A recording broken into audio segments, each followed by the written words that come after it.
ముఖ్య నాయకుల సమావేశం ఏర్పాటు చేయడం జరిగింది. బద్దిని రాజయ్య, ఆర్టీసీ రిటైర్డ్ ఉద్యోగుల సంఘం రాష్ట్ర అధ్యక్షుడిగా నేను వ్యవహరిస్తూ ఉన్నా. ఈరోజు ఖమ్మం జిల్లాలో రీజనల్ స్థాయి ముఖ్య కార్యకర్తల సమావేశం ఏర్పాటు చేసినాం. చాలా ఆర్టీసీ కార్మికులు అంటే విశ్రాంతి ఉద్యోగులు ఎదుర్కొంటున్న పలు సమస్యల మీద యాజమాన్యానికి, ప్రభుత్వానికి చాలా సందర్భాల్లో అనేక విజ్ఞాపత్రాలు ఇవ్వడం జరిగింది. కానీ మా సమస్యనే మిగిలి ఉన్నది. ఈరోజు మేము తీసుకున్న రాష్ట్ర కమిటీ నిర్ణయంలో మొన్న 15వ తేదీన ఈ రాష్ట్రంలో ఉన్న అందరు ప్రజలకు, కార్మిక సంఘాలకు, మేధావులకు అందరికీ మనం మెసేజ్ పాస్ చేయాల్సిన అవసరం ఉంది. 2017 రిటైర్ అయిన ఉద్యోగులకు ఈ తేదీ వరకు కూడా రిటైర్మెంట్ సంబంధించిన డబ్బులు రావటం లేదు. అలాగే 2021 అంటే ఆర్టీసీ కార్మికులు పెన్షన్స్ లేవు. చాలా దౌర్భాగ్యమైన స్థితిలో ఆర్టీసీ కార్మికులు కొందరు ఉండవచ్చు, వాళ్ళ పిల్లలు సెటిల్ అయిన వాళ్ళు కాదనట్లేదు. కాబట్టి ఈ పరిస్థితుల్లో ఆర్టీసీ కార్మికుల డబ్బులను ప్రభుత్వం ఇటు యాజమాన్యం మిస్యూజ్ చేస్తూ ఉంది, వాడుకుంటా ఉన్నారు. సకల జనుల సమ్మెలో వచ్చిన డబ్బులను కూడా ఆర్టీసీ యాజమాన్యం వాడేస్తుంది. కాబట్టి ఇవాళ మీ ఖమ్మం జిల్లాలో ఇవాళ ప్రారంభం చేస్తా ఉన్నాం.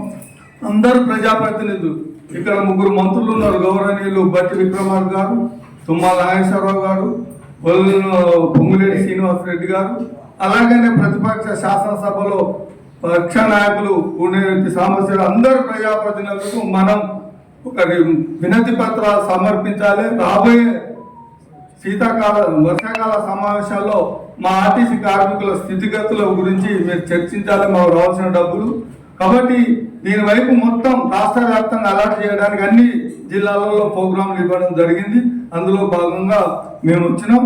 కాబట్టి మా 2017-21 సంబంధించిన మాకు రావాల్సిన డబ్బులు, అలాగే ఇవాళ మహాలక్ష్మి ఇచ్చారు. మేము త్యాగాలు చేసాం. ఈ ఆర్టీసీని ఒక స్థాయిలో గిన్నిస్ బుక్ రికార్డు తీసుకుపోయిన చరిత్ర ఆర్టీసీ కార్మికులు. కాబట్టి మేము ఇవాళ మేడం హైదరాబాద్ పోవాలంటే బస్సు మహాలక్ష్మి పథకం బస్సులలో పోవడానికి వీలైతుంది. ఓ సూపర్ లగ్జరీలో మాకు ఒక భార్య భర్తలకు అనుమతించండి అని ఈ ట్రాన్స్పోర్ట్ మినిస్టర్ మా కాన్స్టిట్యున్సీ ఆయన మంత్రి ప్రమాణ స్వీకారం చేసి ఇప్పటి వరకు మా రాష్ట్ర డెలిగేషన్ ఒక 25 సార్లు ఆయన కలవడం జరిగింది. వాళ్ళ ఇంట్లో జరిగిన, క్యాంప్ ఆఫీస్లో జరిగిన, కరీంనగర్లో జరిగింది, హుస్నాబాద్లో ఎక్కడ కలిసినా ఎలాంటి చలనం లేదు. తక్షణమే మా సమస్యను వారు స్పందించాలని చెప్పి ఈ రకంగా మాకు ముఖ్యమంత్రి గారు, గౌరవ ముఖ్యమంత్రి గారు, మా కంటే ముందు నాయకులు మా సోఫీ గారు, మా కోటయ్య గారు హామీలు ఇచ్చారు. ఎన్నికల మేనిఫెస్టో పెట్టి మీ ఆర్టీసీ కార్మికుల నేను సమగ్ర విధిగా తెప్పించుకొని నేను గెలిచిన తర్వాత మా ప్రభుత్వం వచ్చిన తర్వాత మీకు మేలు చేస్తాం మీకు అని హామీ ఇవ్వడం. ఇవాళ అపాయింట్మెంట్ దొరకట్లేదు. కాబట్టి దయచేసి మీ పత్రికల ద్వారా, ఇక్కడ మీడియా ద్వారా మా బాధలు మీరు మీ ద్వారా వాళ్ళకు తెలియపరిచి ఇలా ప్రజాప్రతినిధులు కూడా ఇక్కడ ఉన్న అన్ని ప్రజాప్రతినిధులు, అన్ని పార్టీల వాళ్ళు మా గోడు వినాలని, మా సమస్య పరిష్కరించాలని మీ ద్వారా విజ్ఞప్తి చేస్తూ వేడుకుంటున్నాం. ఎస్ పుచ్చిరెడ్డి, రిటైర్డ్ అసోసియేషన్ రాష్ట్ర ప్రధాన కార్యదర్శి నా పేరు. ఈ అసోసియేషన్ పెట్టి చాలామంది త్యాగాలు చేసి ఎన్నో సమస్యలు సాధించుకున్నాం. అసలు 2006-2000 సంవత్సరం నుండి ఈ అసోసియేషన్ చాలామంది సీనియర్లు, ఇప్పుడు ఉన్న దాంట్లో కోటయ్య గారు, రైమాన్ సోఫీ గారు, మహమ్మద్ అలీ గారు, ఇట్లా చెప్పుకుంటూ పోతే దాదాపు ఒక 15-20 మంది ఈ అసోసియేషన్ స్థాపించి ఆనాడు రిటైర్డ్ అయిన కార్మికులకు ఎలాంటి ఫెసిలిటీస్ లేకుండే, కనీసం మినిమం బస్సులో కూడా తిరగడానికి అవకాశం లేకుండే. ఈ అసోసియేషన్ ద్వారానే ఈనాడు అనుభవిస్తున్న రిటైర్డ్ అయిన కార్మికులు బస్ పాస్ కానివ్వండి, లేకపోతే ఇంటర్స్టేట్ బస్ పాస్ కానివ్వండి, లేకపోతే మెడికల్ ఫెసిలిటీస్ కానివ్వండి, ఇవన్నీ మా అసోసియేషన్ ద్వారానే మా సాధించిన సమస్యలు. అయినా ఇవాళ 4 సమస్యలు పరిష్కరిస్తే ఇంకా మిగతా సమస్యలు అట్లనే పేరుకపోతున్నాయి. ఈ మధ్యనే మరి మీరు చూశారు, 2 నెలల క్రితం ఆర్టీసీలో మరి సమ్మె చేశారు. సమ్మె చేసినప్పుడు గత ప్రభుత్వం ఏదైతే కార్మికులకు రావాల్సిన 2017 PRC ఏదైతే బకాయి ఉండను డ్యూ ఉండను ఈ ప్రభుత్వం వచ్చిన తర్వాత ఇవ్వటం, ఓన్లీ సర్వీస్లో ఉన్న వాళ్ళకి అమలు చేయడం, ఆ తర్వాత 21ది కూడా సర్వీస్లో వాళ్ళ ఉన్న వాళ్ళకే అమలు చేయడం వల్ల మాకు రిటైర్డ్ అయిన కార్మికులకు ఎలాంటి బెనిఫిట్స్ లేవు, ఎలాంటి అవకాశం. 2013లో కూడా పిఆర్సీ చేసినప్పుడు ఆ పిఎఫ్ బకాయిలు ఏవైతే ఉన్నాయో ఆ బకాయిలను బర్కత్పుర బిఎఫ్ కమిషనర్ పంపిస్తే మాకు ఎంతో కొంత ఇప్పుడు వచ్చే 2000 పెన్షన్కి ఇంకో 100 పెరగడానికి అవకాశం ఉంటుంది.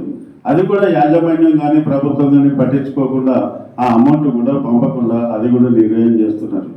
మిగతా సమస్యల మీద దాదాపు ఇప్పుడు మా అధ్యక్షుల వారు చెప్పినట్టు రవాణా శాఖ మంత్రిని కలిసినాం, మేనేజింగ్ డైరెక్టర్ కలిసినాం, ఎగ్జిక్యూటివ్ డైరెక్టర్లను కలిసినాం, నిరసన కార్యక్రమం తెలియజేసినాం. అసోసియేషన్ ద్వారా అన్ని రీజనల్ హెడ్ క్వార్టర్స్ నిరసన తెలియజేసి మెమోరాండాలు సమర్పించడము 2 సార్లు చేసినాం. ఇంకా కార్మికులకు మరి ఓపిక లేదు. 2013 పిఆర్సీ ఒక్కొక్కరికి దాదాపు మినిమంగా 3-4 లక్షల రూపాయలు రావాల్సి ఉంది. దాదాపు 9 సంవత్సరాల నుండి యాజమాన్యం చేతులు ఎత్తేస్తుంది, మాకు లేవు, మాకు డబ్బులు లేవని.